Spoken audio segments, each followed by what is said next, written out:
Mengukur adalah hal yang biasa dan mudah dilakukan. Kalau jaraknya cuma segini atau segini, di bawah 2 meter masih oke lah. Tapi kalau udah ngukur panjang banget kayak gini atau ngukur ketinggian kayak gini, kalian pasti bakal kewalahan kalau pakai meteran biasa kayak gini.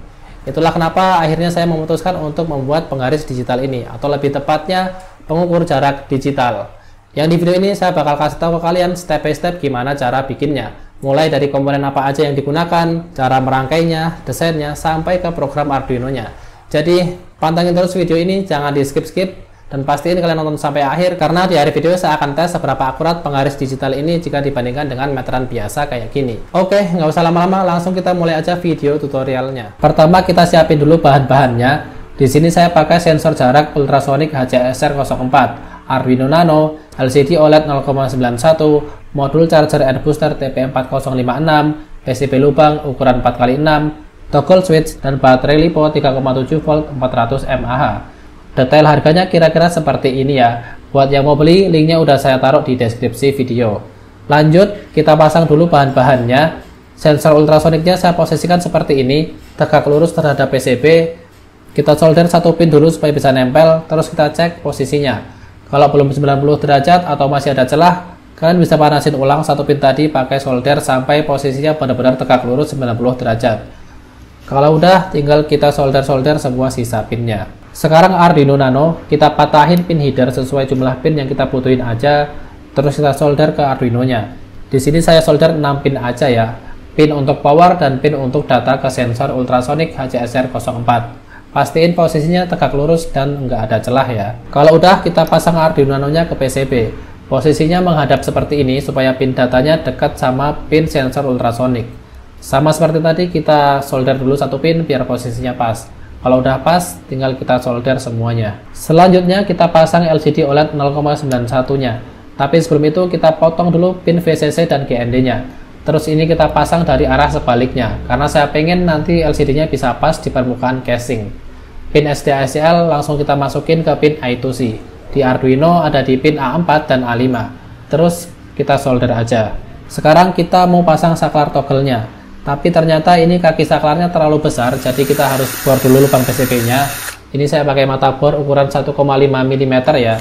Kita bor ke 3 lubang sesuai kaki saklarnya. Kalau udah, langsung kita masukin aja dan kita solder kayak gini. Kira-kira hasilnya seperti ini ya. Setelah itu, kita pasang modul charger TP4056-nya. Karena ini lubangnya nggak begitu pas sama PCB-nya, jadi kita tempel aja pakai double tip kayak gini. Oke, udah kepasang semua, sekarang tinggal kita wiring aja semua kabelnya. Sebelum itu, kita potong-potong dulu kaki pin header yang panjang tadi biar nggak tajam-tajam. Untuk gambar wiringnya kira-kira seperti ini ya. Silahkan di pause dulu videonya, terus di screenshot biar gampang bacanya. Oke, ini kita bikin dulu jalur 5 volt dan GND nya pakai T0 biar nanti enak ya nyambungnya. Nggak usah panjang-panjang, kira-kira segini aja udah cukup.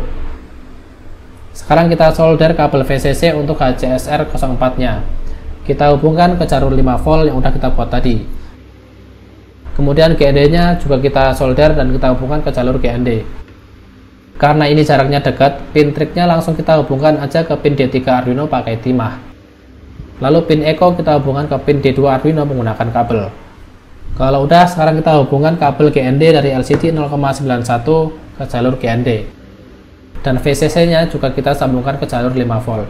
Untuk SDA dan SCL ini udah langsung terhubung ke pin A4 dan A5 Arduino-nya ya, jadi nggak perlu kita solder lagi.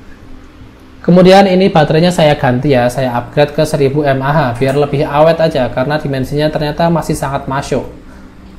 Oke, langsung kita potong aja soketnya karena kita mau langsung solder ke modul chargernya. Oh ya, ini motong kabelnya satu persatu ya, karena kalau langsung dua-duanya bakalan short dan bisa kebakar. Lanjut kita solder aja baterainya ke pin batt plus, dan yang hitam kita solder ke pin batt main di modul TP4056. Kita cek tegangan outputnya apakah sudah sesuai. Oke, ini 10 volt harusnya udah cukup ya, karena dari datasheetnya pin V-in Arduino Nano itu bisa handle dari 7 volt sampai 12 volt. Sekarang kita hubungkan pin 5 volt Arduino ke in plus modul TP4056, kemudian GND dari Arduino kita sambungin ke in main, lalu dari in main kita solder lagi, kita hubungkan ke V out main modul TP4056.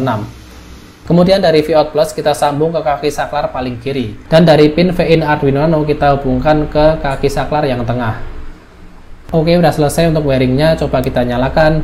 Ini nyala sih, tapi kok kedip-kedip gini ya lampu modul chargernya. Coba kita turunkan aja tegangan outputnya ke 7 volt supaya regulator di Arduino nya tidak bekerja terlalu keras. Coba kita nyalakan lagi. Nah, ini udah aman ya, lampunya udah gak kedip-kedip. Lanjut ke coding. Ini kita colokin dulu USB-nya ke Arduino Nano. Nah, ini dia programnya. Pasti ini kalian udah install library-nya. Ini untuk alamat I2C, ini pin output Arduino-nya. Sama ini bisa kita ganti-ganti tulisannya, terserah apa. Tapi ini saya biarin aja. Terus ini ada kode untuk mengaktifkan sensornya. Dan ini ada rumus untuk mengolah data sensornya menjadi satuan jarak. Terus ini teks di display LCD-nya kita ganti aja jadi jarak titik 2 biar lebih ringkas. Kalau udah langsung kita upload aja programnya. Kita tunggu dan uploading. Ini udah bisa menyala LCD-nya dan secara fungsi ini udah bekerja ya. Cuman ini ternyata masih agak lumayan panas ya si regulatornya di Arduino-nya. Jadi saya tempelin aja heatsink kecil kayak gini. Oke, sekarang kita lanjut ke desain casingnya. Ini saya desain pakai Tinkercad ya, software desain 3D berbasis web dari Autodesk. Kenapa saya pakai ini? Ya karena ini gratis dan fiturnya udah cukup buat desain sederhana kayak gini. Plus karena ini berbasis web jadi sangat fleksibel, bisa desain dari mana aja selama ada internet. Kita ukur-ukur aja dimensi yang kita butuhin, terus kita sesuaikan di desain 3D-nya. Karena ini prosesnya seharian, jadi saya cepetin aja videonya. Oke, setelah utak-atik beberapa kali, ini dia desain akhirnya. Tinggal kita print, kita ekspor aja ke format STL, terus kita download, lalu kita buka di aplikasi Bamboo Studio. Kita atur parameternya. Ini saya atur infillnya jadi 50% ya supaya agak padat. Setelah itu kita klik slice plate, kita tunggu.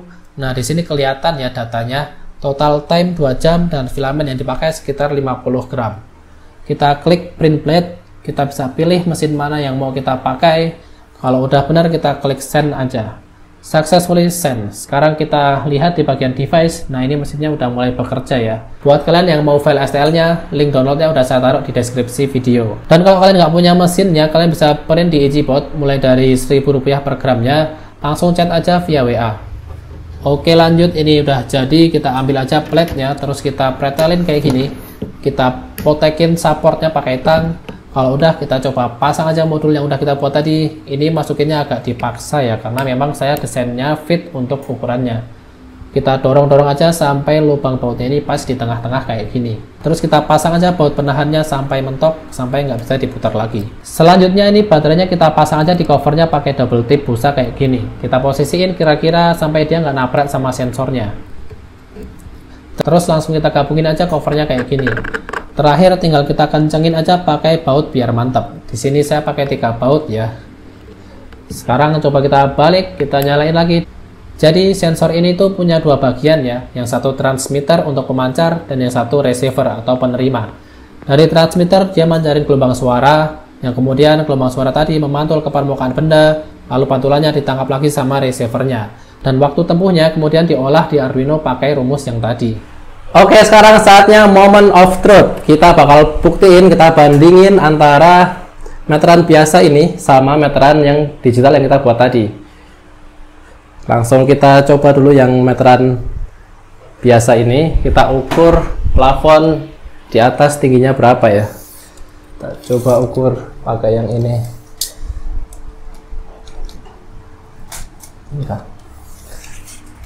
Ini agak ribet ya. Harus kita tarik dan kita tahan pakai kaki kayak gini. Oke, nah ini coba deketin Zah. Ukurannya sekitar 286 ya, 287 lah, karena itu di atas ketahan sedikit. Sekarang coba pakai meteran digital. Kita nyalain dulu.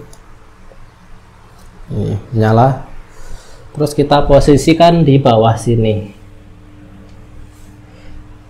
Nah, bisa dilihat di sini terukur yang B ya, yang B itu berarti dengan body adalah 287,5. Mirip-mirip sama yang tadi meteran biasa. Kita sekarang coba jarak lebih pendek. Kita bandingin sama meteran biasa. Kita mulai dari 10 cm.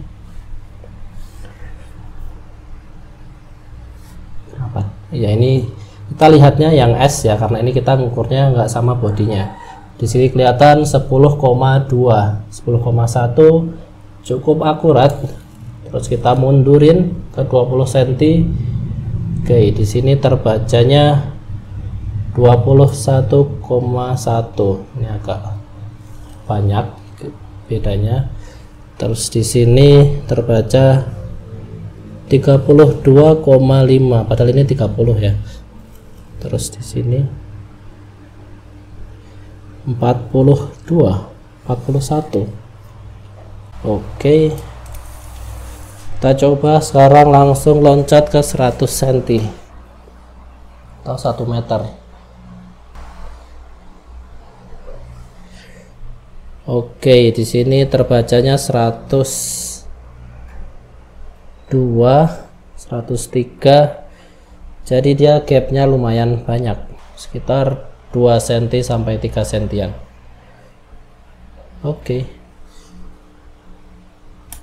Sekarang kesimpulannya, memang ini nggak seakurat meteran biasa kayak gini ya. Jadi penggaris digital ini dia masih ada gap sekitar 2 sampai 3 sentian untuk pengukurannya. Dan memang itu wajar karena yang kita pakai sensornya ini sensor yang versi murah. Jadi dia cuma di bawah 20.000 aja untuk sensornya, dan memang kemampuannya cuma sebatas itu aja. Tapi kalau untuk keperluan cuma mengira-ngira ini tingginya berapa atau panjangnya berapa, ini masih oke banget lah. Apalagi kita nggak perlu narik-narik meteran kayak tadi gitu kan. Jadi menurut kalian gimana? Silahkan komen di bawah. Siapa tahu ada yang bisa membuat sensor ini lebih akurat.